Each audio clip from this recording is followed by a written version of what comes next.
নমস্কার, কেমন আছেন সবাই? তনুর রান্নাঘরের নতুন একটি ভিডিওর সাথে সকলকে স্বাগত জানাই। আজকে আমি দেখাবো প্রোটিন পাউডার।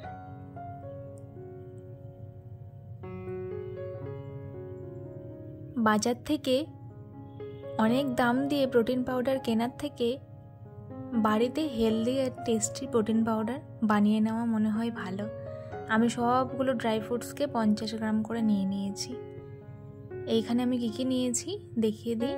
এখানে নিয়ে নিয়েছি আমি আমন্ড, সাথে নিয়ে নিয়েছি পেস্তা, নিয়ে নিয়েছি চিনেবাদাম, চারমগজ, কাজু, পামকিন সিডস মানে মিষ্টি কুমড়োর বীজ, আর সাথে আমি দিয়ে দিয়েছি এখানে টেস্টের জন্য 4-5টে সাদা এলাচ, আর সাথে আমি নিয়ে নিয়েছি পরিমাণ মতন চিয়া সিডস। এগুলোকে আমি শুকনো খোলায় ভালো করে টেলে নেব। চিয়া সিডস যেহেতু ছোট দানা সেহেতু ওটাকে আমি পরে অ্যাড করব, না হলে ওটা তাড়াতাড়ি হয়ে যাবে, এগুলো কিন্তু ভালোভাবে ফ্রাই হবে না। আমি সকলকে রিকোয়েস্ট করব বাজার থেকে কিনে নিয়ে আসা প্রিজারভেটিভ যে প্রোটিন পাউডারগুলো খান, একবার বাড়িতে এইটা বানিয়ে খেয়ে আমাকে জানাবেন কেমন লাগে। এটা ভীষণ হেলদি। গরম দুধের সাথে 1 কাপ দুধের সাথে 1 কাপ পাউডার মিলিয়ে যদি খেতে পারেন তাহলে ভীষণ উপকার শরীরের জন্য, কোনো উইকনেস থাকে না। এলাচটা দিতে অবশ্যই ভুলবেন না, কেননা এলাচটা একটা ফ্লেভার তৈরি করে। এবারে আমি এখানে চিয়া সিডসটা দিয়ে দিচ্ছি। আমার অন্যান্য ড্রাই ফ্রুটসগুলো অনেকটাই হয়ে এসেছে।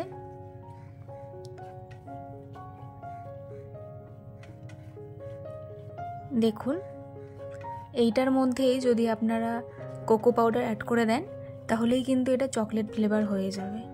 আমি প্রসেসটা দেখাচ্ছি এবং বলে দিচ্ছি কিভাবে করতে হবে। আপনারা যারা প্রোটিন পাউডার বা প্রোটিন শেক খান তাদের কাছে রিকোয়েস্ট,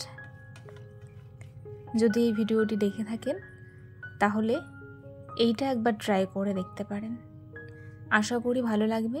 এরা বাচ্চা থেকে বড় সকলেই খেতে পারবে। এটাতে প্রচুর প্রোটিন আছে, প্রচুর ফাইবার, সবগুলো ইনগ্রিডিয়েন্টস এখানে দেওয়া আছে, শরীরের জন্য ভীষণ ভালো। আমি আবারও বলছি, কে কোথা থেকে ভিডিওটি দেখছে কমেন্টস করতে ভুলবেন না। আর সকলের কাছে অনুরোধ রইল, যদি আমার ভিডিওগুলো ভালো লেগে থাকে তাহলে অবশ্যই আমার চ্যানেলটিকে লাইক, শেয়ার, সাবস্ক্রাইব করে বেল নোটিফিকেশানটি অন করে রাখবেন। এতে আমার ভিডিওর নোটিফিকেশান সবার আগে পেয়ে যাবেন। তো এটা আমার শুকনো খোলার মধ্যে যতটুকু প্রয়োজন ছিল আমি খুব ভালো করে টেলে নিয়েছি। এবারে দেখুন, চিনেবাদামের মধ্যে যে খোসাটা আছে সেই খোসাটা থাকলে লাল লাল হয়ে যাবে, বা এই খোসাটা খেলে পেট ব্যথা হতে পারে। সেই কারণে আমি এইভাবে সব খোসাগুলোকে হাত দিয়ে প্রেস করে করে বের করে নিচ্ছি। এটা আমি ঠান্ডা হওয়া অবধি এখন ওয়েট করব, তারপরে আমি মিক্সিতে আমি দেব। দেখুন, মোটামুটি আমার খোসা ছাড়ানো হয়ে গেছে, ঠান্ডাও হয়ে গেছে। এইবারে মিক্সির জারের মধ্যে আমি দিয়ে দিচ্ছি, হাফ হাফ করে আমি এটা দেব।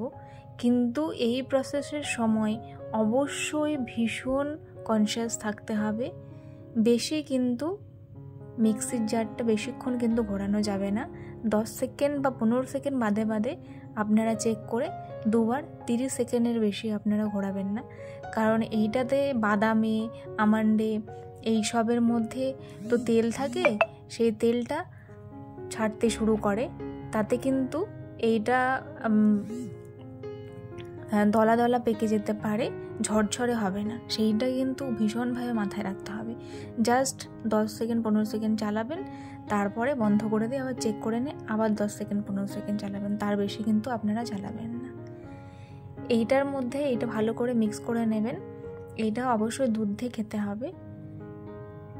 এইটার মধ্যে আমি কোনো চিনি অ্যাড করিনি, চিনি অ্যাড করলেই এটা আনহেলদি হয়ে যাবে।